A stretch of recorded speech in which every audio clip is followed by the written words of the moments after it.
Yooyya daawwattoota hordoftoota irratti biyyoolessa Oromiyaa jaalatamoo nagaan keen kabajaaf Oromummaa bakka jirtan maraatti sanaa dhaqqabu jecha oduu heenni dilee sanitti ma oduu guyyaarraa sanitti muun kasan waliin tur Angalma Oromooti.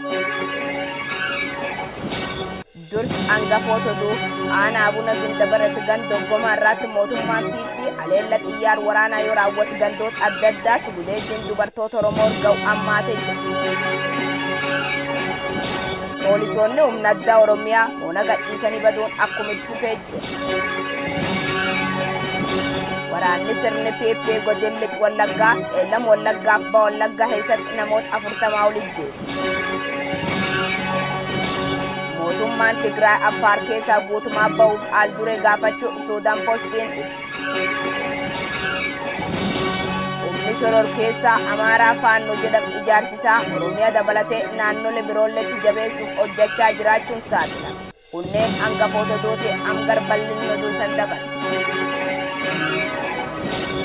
Gootichi waraan bilisummaa Oromoo waraan weerartuu PP godina Lixaa Shaggar aanaa Abuna Gindabaratiitiif Gujii Ba'aa aanota adda addaa keessatti hedduu ajjeese gariin madeessuu ibsa. Guutuu gabaas kanaa oduu boot qophii oolmaa waraan bilisummaa Oromoo keessa qabanne sanii dhiyaata.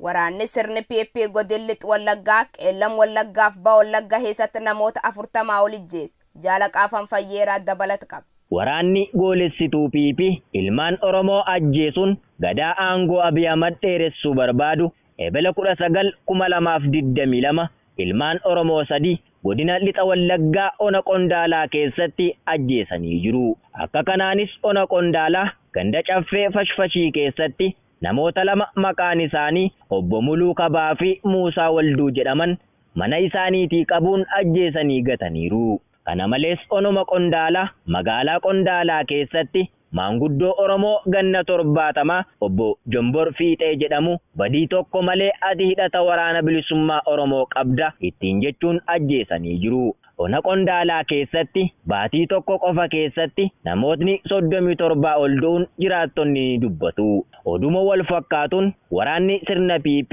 ilmaan Oromoo ajjeesuu itti fufuun godina Qeellam Wallaggaa ona Anfilloo ganda Yaareer keessatti namoota nagaa 3 ajjeesee jira. Ebela 20/2022 ganama ganda Yaareer keessatti kan ajjeefaman Yoel Amante, Gammachuu Tasfaayee